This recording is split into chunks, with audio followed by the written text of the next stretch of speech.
ఒకసారి ఆలోచించండి, మన చుట్టూ ఎంత మందిని చూస్తున్నాం. ఉదయం లేవటం, ఆఫీస్కి వెళ్ళడం లేదా కాలేజీకి వెళ్ళటం, ఇంటికి రావటం, టీవీ లేదా సెల్ ఫోన్ స్క్రీన్ చూడటం, పడుకోవటం, మళ్ళీ మరుసటి రోజు అదే పని, వీకెండ్ లో కొద్దిగా రిలీఫ్, మళ్ళీ సోమవారం అదే రొటీన్. ఇలా ఎంతకాలం? అసలు ఇది జీవితమా? చాలా మంది ఏం చేస్తున్నారంటే వాళ్ళ గడియారం ఆగిపోక ముందే వాళ్ళ లైఫ్ కి ఎండ్ పలికేస్తున్నారు, బ్రతకడం ఆపేస్తున్నారు. వినడానికి విచిత్రంగా అనిపించిన ఇదే నిజం. మనం ఏదో చేస్తున్నాం అనుకుంటాం గానీ నిజంగా జీవించడం మానేస్తున్నాం. ఎందుకంటే మనం కంఫర్ట్ జోన్ కి అలవాటు పడిపోయాం. మన కలల్ని, మన ఇష్టాన్ని, మన సాహసాన్ని పక్కన పెట్టేసి హాయిగా ఎలాంటి ఇబ్బందులు లేకుండా ఉండటానికి ప్రాధాన్యత ఇస్తున్నాం. రిస్క్ తీసుకోవాలంటే భయం, కొత్తగా ఏదైనా చేయాలంటే సంకోచం, పక్క వాళ్ళు ఏమనుకుంటారనే ఆందోళన, ఫెయిల్ అయితే ఎలా అనే భయం. ఈ భయాలు, ఈ సంకోచాలు మనల్ని ఒక బోన్ లో పెట్టి బంధించేస్తున్నాయి. ఇప్పటి యంగ్ జనరేషన్ మీలో ఎంత అద్భుతమైన శక్తి ఉంది, ఎంత క్రియేటివిటీ ఉంది, ఎంత ధైర్యం ఉంది. కానీ చాలా మంది ఏం చేస్తున్నారు, సోషల్ మీడియాలో పక్క వాళ్ళ లైఫ్ ని చూసి కుమిలిపోవటం,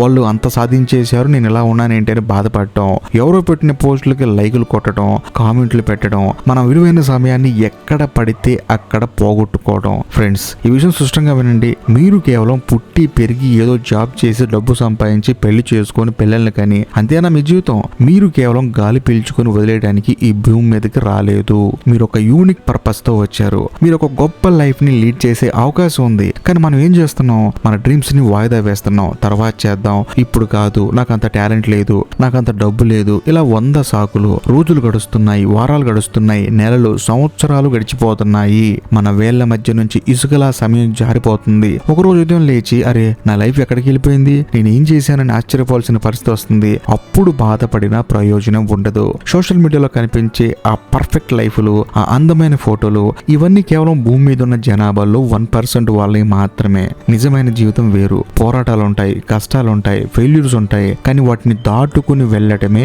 నిజమైన జీవితం. కొత్త విషయాలు నేర్చుకోవటం, మన పరిధిని దాటటం, మన భయాలను ఎదుర్కోవటం, మన డ్రీమ్స్ వెంట పరిగెత్తటం, ఇదే నిజమైన జీవితం. నేను మీకు నిజంగా జరిగిన ఒక కథ చెప్తాను. అదేంటంటే ఒక బ్యాంక్ ఎంప్లాయ్ ఉండేవాడు, సాధారణమైన బ్యాంక్ ఎంప్లాయ్. తనకి ఏంటంటే సినిమాలంటే చాలా ఇష్టం, డైరెక్షన్ అంటే ఇంకా పిచ్చి. అయినా సరే బ్యాంక్ ఎంప్లాయ్ గా పనిచేసుకుంటూ ఉన్నాడు. కాకపోతే తన దగ్గర ఉన్న డబ్బులతో చిన్న చిన్న షార్ట్ ఫిల్మ్ తీసుకుంటూ తనలో ఉన్న టాలెంట్ ని అందరూ చూపించడం స్టార్ట్ చేశాడు. కొంతమంది సూపర్ అన్నారు, కొంతమంది నీకు ఎందుకే ఇవన్నీ అన్నారు, మరి కొంతమంది అయితే ఇటుకొని పిచ్చి పట్టిందా, చక్కగా బ్యాంకులో ఉద్యోగం పెట్టుకుని పిచ్చి పనులు ఏంటని చెప్పేసి చాలా మంది తనని వెనక్కి లాగారు. కాకపోతే తను బాగా ఆలోచించుకున్నాడు, ఈ ఉద్యోగం నాకు జీతాన్ని ఇస్తుంది కానీ జీవితాన్ని ఇవ్వదు. డబ్బులతో ఏముంటది, కొంచెం కంఫర్ట్ గా ఉంటాం. కానీ ఆ కంఫర్ట్ వదిలిపెట్టి బయటకు వస్తే నా జీవితం నాకు నచ్చినట్లుగా ఉంటుంది. బహుశా నేను డబ్బులు సంపాదించుకోవచ్చు, సంపాదించకపోవచ్చు, కానీ నాకు నచ్చిన పని నేను చేస్తున్నాను. ఒకవేళ అందులో ఫెయిల్ అయినా పర్లేదు, నేను నాకు నచ్చిన పని చేస్తున్నాను కాబట్టి నేను ఆనందంగా ఉంటానని చెప్పేసి ఆ ఉద్యోగాన్ని వదిలేసి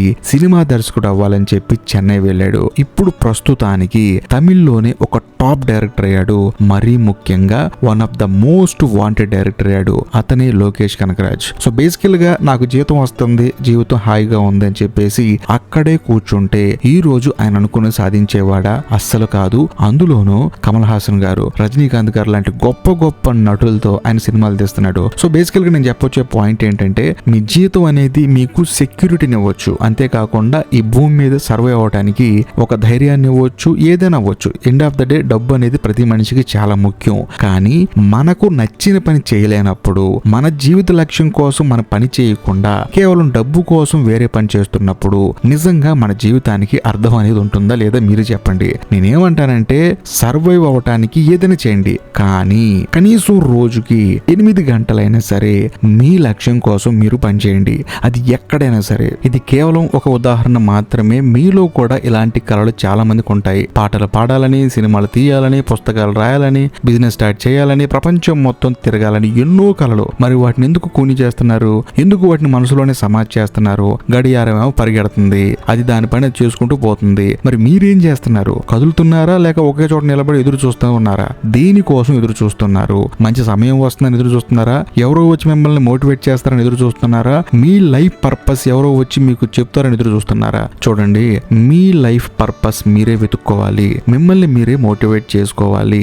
మంచి సమయం ఎప్పుడు రాదు, సమయాన్ని మీరే మంచిగా మార్చుకోవాలి. ఈ రోజు ఇప్పుడే ఆ మంచి సమయం. మరేం చేయాలి అనే డౌట్ అయితే మీకు రావచ్చు. కంఫర్ట్ జోన్ ని గుర్తించండి. మీరు ఎక్కడ ఆగిపోతున్నారు, ఏ భయం మిమ్మల్ని వెనక్కి లాగుతుందో ఆలోచించండి. ఆ కంఫర్ట్ జోన్ ఒక బంగారు పంజరం లాంటిది. చూడటానికి అందంగా హాయిగా ఉన్నా అది మిమ్మల్ని ఎగరనివ్వదు. దాని నుండి బయటపడండి. మీ డ్రీమ్ ఏంటో గుర్తించండి. మీరు నిజంగా ఏం చేయాలనుకుంటున్నారు, మీరు దేని పట్ల ప్యాషన్ గా ఉన్నారు, చిన్నప్పుడు మీరు ఏం కావాలనుకున్నారు, మీకు సంతోషాన్ని ఇచ్చే పని ఏంటి, డబ్బుతో సంబంధం లేకుండా మీరు రోజంతా ఏం చేయగలుగుతారు ఆలోచించండి. ఒక పేపర్ పై రాయండి. అది చిన్న కల అయినా పర్వాలేదు, పెద్ద కల అయినా పర్వాలేదు. చిన్న అడుగుతో స్టార్ట్ చేయండి. పెద్దగా ఏదో ఒకరోజు చేసేయాలనుకోవద్దు. మీ డ్రీమ్ వైపు ప్రతిరోజు ఒక చిన్న అడుగు వేయండి. అది ఒక బుక్ చదవటం కావచ్చు, ఒక కొత్త స్కిల్ నేర్చుకోవడం కావచ్చు, మీ ప్యాషన్ కి సంబంధించి ఒక వీడియో చూడటం కూడా కావచ్చు, ఎవరో ఒకరిని అడిగి తెలుసుకోవడం కావచ్చు. ఆ చిన్న అడుగు ప్రతిరోజు మిమ్మల్ని మీ లక్ష్యం దగ్గరికి తీసుకెళ్తుంది. ఫెయిల్యూర్ అంటే భయపడకండి. పడిపోతే లేవడం నేర్చుకుంటాం. ఫెయిల్యూర్ అనేవి ఎండింగ్ కాదు, అది ఒక లెర్నింగ్ ఎక్స్పీరియన్స్. ప్రతి ఫెయిల్యూర్ మీకు ఒక పాఠం నేర్పిస్తుంది. ఆ పాఠం మిమ్మల్ని మరింత బలంగా మారుస్తుంది. సక్సెస్ అయ్యే ప్రతి గొప్ప వ్యక్తి వెనక ఎన్నో ఫెయిల్యూర్స్ ఉంటాయి. వాటిని చూసి భయపడకుండా వాటి నుంచి నేర్చుకుని ముందుకు వెళ్ళండి. పక్క వాళ్ళ మాటల్ని పక్కనే పెట్టండి. జనాలు ఏదో ఒకటి మాట్లాడుతూనే ఉంటారు. మీరు మీ పని ఏది చేసినా చేయకపోయినా వాళ్ళు మాట్లాడుతూనే ఉంటారు. వాళ్ళ మాటలకు విలువ ఇచ్చి మీ లైఫ్ ని మీరు పాడు చేసుకోవద్దు. ఇది మీ జీవితం, మీ డ్రీమ్. మీకు నచ్చినట్లు జీవించే హక్కు ఉంది. కాబట్టి వర్తమానంలో జీవించండి. గతం గురించి ఆలోచించకండి. భవిష్యత్తు గురించి అతిగా ఆలోచించొద్దు. ఈ క్షణాన్ని, ఈ రోజుని పూర్తిగా జీవించండి. ఈ రోజు మీరు ఏం చేయగలరు, మీ లక్ష్యం కోసం మీరు ఎంత కష్టపడగలరు, దానిపై దృష్టి పెట్టండి. మనందరి సమయం పరిమితం. ప్రతి క్షణం చాలా విలువైనది. మీరు నిలబడి చూస్తూ ఉంటే సమయం పరిగెత్తుకుంటూ పోతుంది. మీరు బ్రతకడం ఆపేస్తే మీ జీవితం ఆగిపోతుంది. ఇది మీకోసం ఒక వేకప్ కాల్. మేల్కోండి. మీలో ఉన్న ప్రతి శక్తిని గుర్తించండి. మీ కలల్ని మళ్ళీ వెతికి తీయండి. కంఫర్ట్ జోన్ నుంచి బయటికి రండి. మీ భయాన్ని ఎదుర్కోండి. మీ అందరికి నేను ఒక ప్రశ్న ఇస్తాను. అదేంటంటే, గడియారం మనకంటే ముందు పరిగెడుతోంది. ఒకటి, గడియారంతో పాటు మనం పరిగెడతామా, లేకపోతే ఆగిపోయి ఆ గడియారాన్ని చూస్తూ అలా ఉండిపోదామా? ఈ రెండిట్లో ఏదో ఒక సమాధానం మాత్రం కొంచెం కామెంట్ సెక్షన్ లో రాయండి. ఎదురు చూడటం ఆపేయండి. పరిగెత్తడం స్టార్ట్ చేయండి. మీ జీవితాన్ని మీరు లీడ్ చేయండి. మీ డ్రీమ్స్ ని మీరు నిజం చేసుకోండి. లేవండి, కదలండి. మీ జీవితాన్ని జీవించడం స్టార్ట్ చేయండి. ఎందుకంటే ఎవరిని ఎప్పుడు దేవుడు తీసుకెళ్లిపోతాడో ఎవ్వరికీ తెలియదు. ఇది ఎవ్వరు గుర్తించని ఒక నగ్న సత్యం. కొంతమంది మాత్రమే గుర్తిస్తారు. అలా గుర్తించిన వాళ్ళు వాళ్ళ సమయాన్ని అస్సలు వృధా చేసుకోరు. కాబట్టి నేనేమంటానంటే, మన చేతిలో సమయం ఉంది, మన చేతిలో వయసు ఉంది, మన చేతిలో ఒక టెక్నాలజీ డివైస్ ఉంది. దాంట్లో సెర్చ్ చేసి ఈ ప్రపంచంలో ఏ మూలన ఏం జరుగుతుందో కూడా తెలుసుకోవచ్చు. కాబట్టి ఆ డివైస్ ని యూజ్ చేసుకొని మీ జీవిత లక్ష్యాన్ని మీరు ఫాస్ట్ గా చేరుకోండి. అంతేకాకుండా అక్కడ చాలా కష్టాలు ఉంటాయి. ఆ కష్టాలన్నీ ఎదుర్కోవాలి. ఎందుకంటే మన జీవిత లక్ష్యం కాబట్టి వచ్చే ప్రతి కష్టాన్ని మనమే ఎదుర్కోవాలి. అందులో వచ్చే కిక్కే వేరు. ఆ విషయం మీకు అసలు అర్థం కావట్లేదు. మీ లక్ష్యం కోసం మీరు పోరాడేటప్పుడు అందులో వచ్చే కష్టాలు కూడా సుఖంగా ఉంటాయి. వాటిని దాటుకుని ముందుకెళ్ళిన తర్వాత వచ్చే ఆనందం ఉంటుంది చూడండి, అది మామూలుగా ఉండదు. కాబట్టి సమయాన్ని మాత్రం అస్సలు వృధా చేసుకోకండి. భగవంతుడు మనకి ఇచ్చిన అత్యంత గొప్ప గిఫ్ట్ ఏదైనా ఉంది అంటే ఈ జీవితమే. ఈ జీవితంతో పాటు మనకి దేవుడిచ్చిన ఇంకొక గిఫ్ట్ ఏంటంటే సమయం. ఆ సమయాన్ని, ఈ జీవితాన్ని అస్సలు వృధా చేసుకోమాకండి. మళ్ళీ చెప్తున్నాను, ఉన్నది ఒక్కటే జీవితం. ఈ వీడియో మీకు నచ్చితే లైక్ చేయండి, మీ ఫ్రెండ్స్ తో షేర్ చేయండి. మీ అభిప్రాయాన్ని కామెంట్ లో తప్పకుండా తెలియజేయండి. మళ్ళీ ఇంకో పవర్ఫుల్ మోటివేషనల్ వీడియోతో మీ ముందుకు వస్తాను. అప్పటి వరకు టేక్ కేర్, బాయ్.